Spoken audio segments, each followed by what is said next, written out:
अंगणवाडीच्या अन्नामध्ये अळ्या सापडल्याचे प्रकार अगदी नित्याचेच असताना आता आणखीन एक गंभीर आणि चिंतादायक अशी बातमी समोर येतेय। अकोल्याच्या एका अंगणवाडीमध्ये कॅल्शियम विटामिनच्या गोळीतून चक्क स्टेपलरची पेन निघालेली आहे। गोळी अर्धीच सेवन करायची असल्याने ती मध्येच तोडली आणि त्यामध्ये पिन सापडली। यामुळे आता पिंजरच्या वैद्यकीय अधिकाऱ्यांकडे या संदर्भात तक्रार नोंदवण्यात आलेली आहे।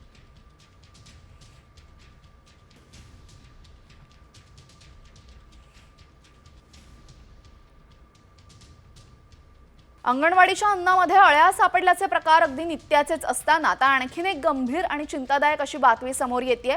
अकोल्याच्या एका अंगणवाडीमध्ये कॅल्शियम विटामिनच्या गोळीतून चक्क स्टेपलरची पेन निघालेली आहे।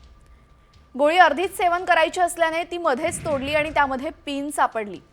यामुळे आता पिंजरच्या वैद्यकीय अधिकाऱ्यांकडे या संदर्भात तक्रार नोंदवण्यात आलेली आहे।